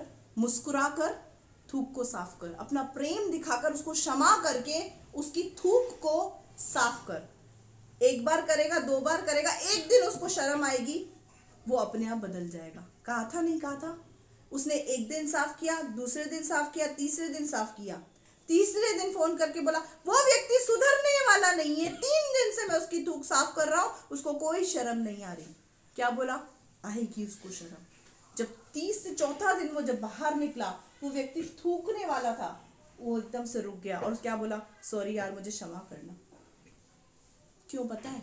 क्योंकि जो उसने 3 दिन तक किया ना, वो 3 दिन ने उसको शर्मसार कर दिया। हम ये नहीं कर पाते, यही कारण है कि सामने वाला व्यक्ति नहीं सुधरता। क्यों? क्योंकि सुधार हमारे जीवन के अंदर नहीं है। पहले खुद सुधर जाओ, जमाना सुधर जाएगा। हालेलुया। इस 9 वर्ष में ये जो बातें मैंने सिखाई है, 31 तारीख से लेके अब तक की बातें, इन बातों को अमल कर लो, जीवन बदल जाएगा, परिवार सुधर जाएंगे, घर सुधर जाएंगे, आपका जगत जो है ना, जगत में आपके रिश्तेदार, उनका नजरिया आपके प्रति बदल जाएगा। हालेलुया। इन सब कार्यों को करो। हालेलुया। आइए हम अपनी आंखों को बंद करेंगे। हालेलुया। Thank you Jesus. ओ रबा शंदर रबा रबा रियत्था रबा रिकाला रबा शिकिंदी। सचमुच प्रभु, जब उस व्यभिचारिणी को यीशु तेरे पास लेकर आए, तेरे पास अथॉरिटी थी प्रभु, क्योंकि तू निष्पाप था। तू उस पर पथराव कर सकता था, उसको पत्थर मार सकता था, उसका न्याय कर सकता था, उसको दंड भी दे सकता था।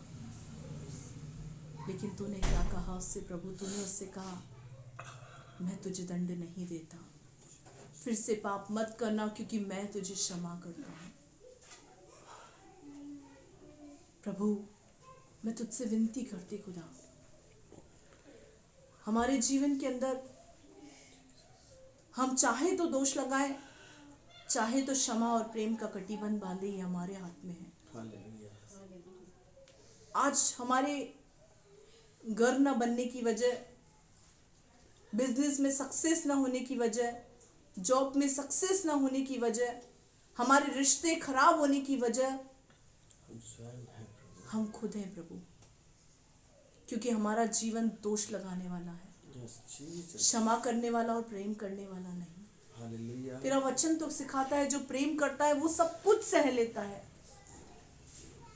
वो झुंझलाता नहीं, वो अनरीति नहीं चलता, वो कठोरता से नहीं चलता, वो गलत नहीं बोलता। प्रभु मैं तुझसे विनती करती इस समय, हालेलुया। सबसे पहले परमेश्वर तेरे बच्चों को तुझसे प्रेम करना सिखा, प्रभु।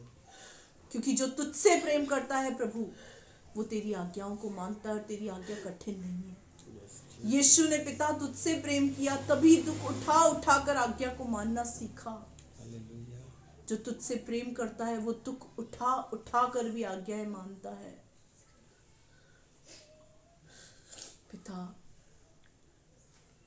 तू तेरे बच्चों को ऐसा बना, क्षमा का स्वभाव, प्रेम का कटिबंध बांध कर जीसस। हम अपने जीवन में चलने पाए। आमेन। तेरे वचन में लिखा है यदि हम अपने अपराधों को एक दूसरे के सामने मान लेंगे तो हम भले चंगे हो जाएंगे। हाँ प्रभु, चंगाई एक व्यक्ति के जीवन में इसलिए नहीं आती क्योंकि उसके जीवन में कड़वाहट है। प्रभु तेरा पूरा वचन पिता, तेरी पूरी बाइबल पिता, ये पवित्र शास्त्र प्रेम और क्षमा पर आधारित है। दोष लगाना बहुत आसान है खुदा, हालेलुया। लेकिन किसी को क्षमा करना, उससे प्रेम करना, पहले के समान रिश्ते को बनाना ये बहुत कठिन है।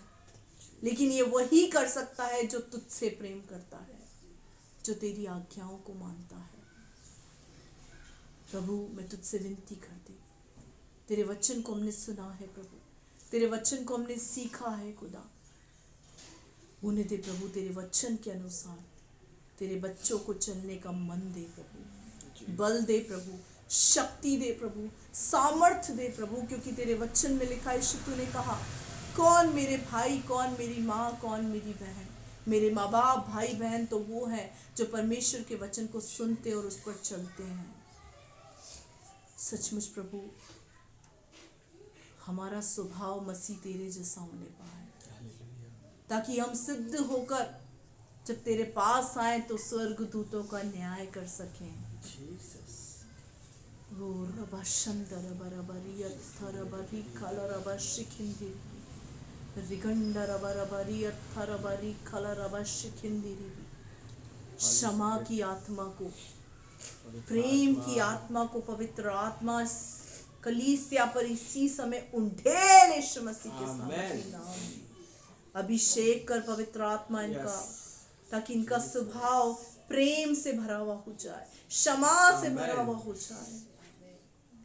आज प्रभु ये कलीसिया क्षमा को और प्रेम को अपना गहना बनाए।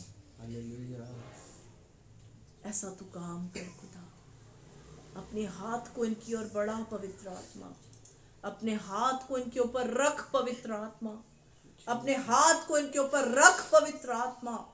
आज के बाद इनका जीवन बदल जाए, आमेन। जिंदगी बदल जाए। जीसस।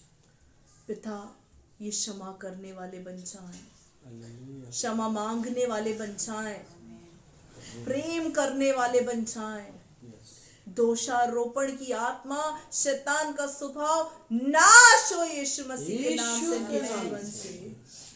पवित्र आत्मा तू काम कर, कब्जा कर प्रभु। पवित्र आत्मा तू काम आज कर, आपका कब्जा हो जाए। पवित्र आत्मा तू काम कर इनके आज जीवन यहाँ में। हर बैठे भाई बहन का जीवन अभिषेक कर यीशु पवित्र के नाम आत्मा। से बदल जाए। यीशु जैसे तूने हमें क्षमा किया, हमसे अपना रिश्ता बनाया, यस जीसस। हमें पिता के हाथों में नहीं छोड़ा प्रभु। तूने, तुझे अधिकार था, तू हमें पिता के हाथ में सौंप सकता था, तुझे अधिकार था, तू हमें दंड दिलवा सकता था, लेकिन तूने हमें दंड नहीं दिलवाया।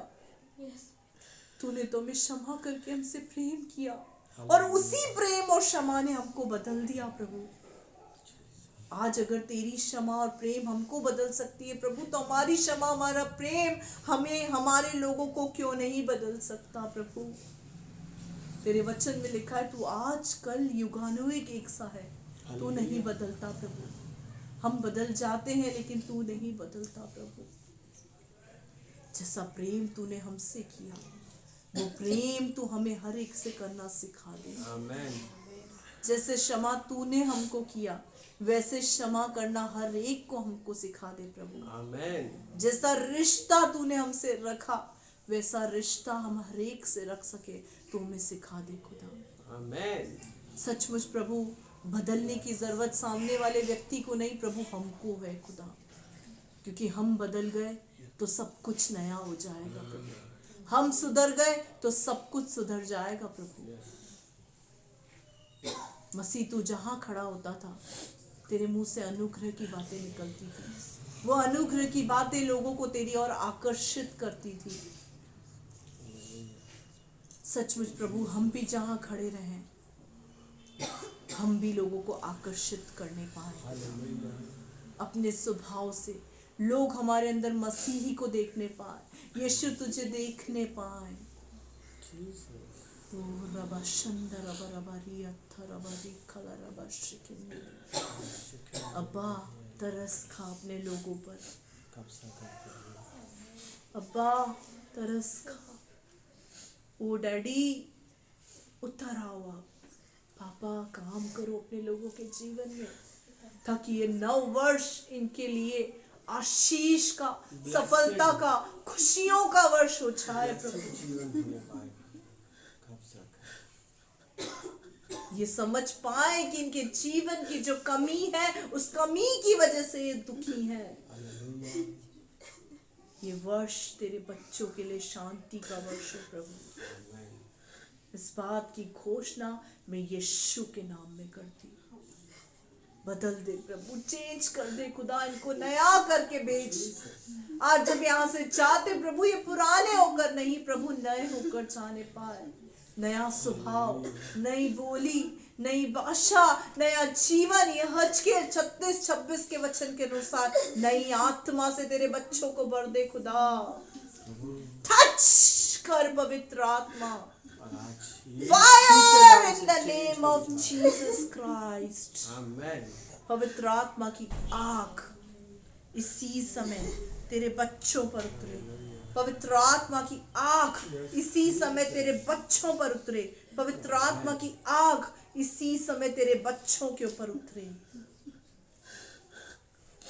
जो लोग अपने मन को कठोर करके बैठे हैं प्रभु, उनकी कठोरता को तोड़ खुदा। आज इसी समय उनकी कठोरता को तोड़ खुदा, यीशु के नाम से। हर एक जन अपनी आंखों को बंद करे। यहाँ कोई गेम नहीं चल रहा है कि हम आंखें खोल खोल के इधर उधर ताकें। यहाँ परमेश्वर का आत्मा कार्य कर रहा है। अगर आप आंखें खोल के यहाँ वहां ताक रहे हैं तो पवित्र आत्मा आपके जीवन में काम नहीं कर पाएगा। आंखें बंद करके अपने जीवन पर मेडिटेट करें कि क्या यीशु के समान हम बने, क्या उसका अंश हमारे अंदर है, क्या आज भी हम शैतान का अंश अपने अंदर रख के घूम रहे हैं। पवित्र आत्मा तू टच कर अपने लोगों को, टच कर प्रभु। अंधकार की शक्ति के काम, बीमारियां इसी समय यीशु के नाम से चली जाएं। आप बीमार हैं, अगर आपको दिमागी प्रॉब्लम है अपने दिमाग पर हाथ रखें। आपको पेट की तकलीफ है अपने पेट पर हाथ रखें। जिसको भी जो समस्या है, पेट की तकलीफ, गले की तकलीफ, सर की तकलीफ, हाथों में दर्द, जिस भी भाग में आपको तकलीफ है, इसी समय हाथ रखे। पवित्र आत्मा आज आपको छूना चाहता है। यकीन माने आज यहाँ से आप चंगे होकर जाएंगे। ओ रबा शंद रबा रबा रिया था रबा रिखला रबा शिकिंदिरी। जिसको कोई भी तकलीफ नहीं है वो हृदय पर हाथ रखे। जिसको घुटने का दर्द है वो घुटनों पर हाथ रखे। जिसको घुटने का दर्द है वो घुटनों पर हाथ रखे। जिसको जो भी तकलीफ है वो उस जगह पर अपना हाथ रखे, क्योंकि आज आपके हाथ में पवित्र आत्मा का स्पर्श होकर वो आपको टच करेगा। ओ रबा शंदर बरबरी अथरबरी खलरबा शिखिंदिरिबी रिगंडर बरबरी अथरबरी कलरबा शिखिंदिरिबी रिबा बाबाया शंदा बाबाया सिखेतिरिबी रेमा सुतुरुया शालरबा शिखेतिरिबी रम्मानिया रेखालरा शिखेतिरिबी रेमाना रोखोंदया शालरबा शिखेतिरिबी रबा शंदर बरबरी अथरबरी कलरबा शिखिंदिरिबी रबा शंदर बरबरी खलरबा शिखिंदिरिबी रिगंडर बरबरी अथरबा रब्बरया खंदया शालरबा शिखेतिरिबी रिबा बाबाया शंदा बाबाया सिखेतिरिबी रेमा सुतुरुया शालरिया सिखंदर बरी अथरबरी कलरबा शिखिंदिरिबी। पवित्र आत्मा, मैं किसी को टच नहीं करूंगी आज। पवित्र आत्मा यहाँ पर एक एक को टच करेगा। हालेलुया। अगर आपके आंसू बह रहे हैं तो उसे बहने दें। आपको ठंडा गरम महसूस हो रहा है तो उसे होने दें। घबराएं नहीं, पवित्र आत्मा का स्पर्श आपके ऊपर आएगा। पवित्र आत्मा touch each and every people. इसी समय घुटनों का दर्द ऑथराइज्ड यीशु मसीह के नाम से चला जा। गले की तकलीफ टॉन्सिल्स यीशु के नाम से चला जा। पेट की तकलीफ, पेट की समस्याएं, पेट की परेशानियां यीशु के नाम से चली जा। सर का दर्द, डिप्रेशन, डर की आत्मा यीशु के नाम से चली जा। मंद बुद्धिपन, बुद्धि की घटी, मानसिक रोग यीशु के नाम से दूर हो जा। दबी हुई नस यीशु के नाम से उभर कर आ जा। इस समय प्रभु में प्रार्थना करती बेटे कार्तिक के लिए, पवित्र आत्मा तू उसको टच कर, वो जहां पर भी बैठा है उसको टच कर, उसकी गर्दन को टच कर। पवित्र आत्मा उसकी टेढ़ी हड्डी यीशु के नाम से सीधी हो जा। हर एक बीमारी यीशु के नाम से जाती रहे। प्रभु जो परेशान है यहाँ पर, दुखी हैं, जिन्होंने अपने हाथ हृदय पर रखे हैं, प्रभु पवित्र आत्मा भर अपनी शांति से उन लोगों को, भर अपनी शांति से। पवित्र आत्मा नया कर दे, नया अभिषेक, नया अभिषेक, नया अभिषेक, गाढ़ा अभिषेक। इसी समय अभिषेक के द्वारा इनके जुए टूट जाएं, इनकी जिंदगियां ट्रांसफॉर्मेट हो जाए यीशु के सामर्थी नाम में। ओ रबा शंदा रबा रबारी अथा रबारी काला रबा। जब प्रभु ये यहाँ से जाए, चंगाई, छुटकारा, शांति को लेकर जाने पाए पवित्र आत्मा। एक नया काम इसी समय इनके जीवन से शुरू हो, इस बात की घोषणा में यीशु के नाम से करती हूं। पिता आपका धन्यवाद करती, पापा आपका धन्यवाद करती। आपने काम किया पापा, उसके लिए आपका धन्यवाद करती। धन्यवाद करती पापा आपका, आपने काम किया। पवित्र आत्मा में आपका धन्यवाद करती। यीशु तेरा प्रेम महान है, उस प्रेम के लिए मैं तेरा धन्यवाद करती। आज तेरा प्रेम ही है जिसकी वजह से मैं यहाँ खड़ी हूँ प्रभु। उस प्रेम के लिए मैं तेरा धन्यवाद करती, धन्यवाद करती, धन्यवाद करती प्रभु। तूने एक एक को छू लिया, एक एक की जिंदगी में तूने काम कर लिया। जैसे प्रभु तूने उन कोड़ियों को छुआ, 10 कोड़ियों को तूने छुआ और वो 10 कोड़ी मार्ग में जाते जाते जाते जाते चंगे हो गए। वैसे ही प्रभु ये लोग अपने मार्ग में, अपने घरों पर जाते जाते चंगे हो जाएं प्रभु, नए हो जाएं प्रभु, बदल जाएं प्रभु, तेरे जैसे हो जाएं यीशु, ताकि लोग जब इनको देखें तो बोले तुम में यीशु दिखता है। सचमुच प्रभु इनको ऐसा बना दे। धन्यवाद करती राजा, तूने दुआ को सुना। तू बड़े, हम घटे, हमारे जीवन से अब्बा तुझे महिमा मिलने। दुआ को यीशु के सामर्थी नाम से मांगती, आमीन। आइए हम अपनी आंखों को बंद करेंगे और परमेश्वर के सम्मुख अपने सरों को झुकाएंगे और आशीष वचन को प्राप्त करेंगे। पिता परमेश्वर का प्रेम, प्रभु यीशु मसीह का अनुग्रह और पवित्र आत्मा की सहभागिता आपके और हमारे साथ सदैव बनी रहे। हम सब कहें आमीन। आइए हम आशीर्वाद को प्राप्त करेंगे। आशीर्वाद को प्राप्त करें। त्रिएक परमेश्वर हमारी रक्षा करे, हमें आशीष दे, हम पर अपना अनुग्रह करे, अपना मुख हमारी ओर करे, हमें अपनी शांति से भरे। सब कहें आमीन। प्रभु इन वचनों के द्वारा आपको आशीष दे। जय मसीह की। Praise the Lord.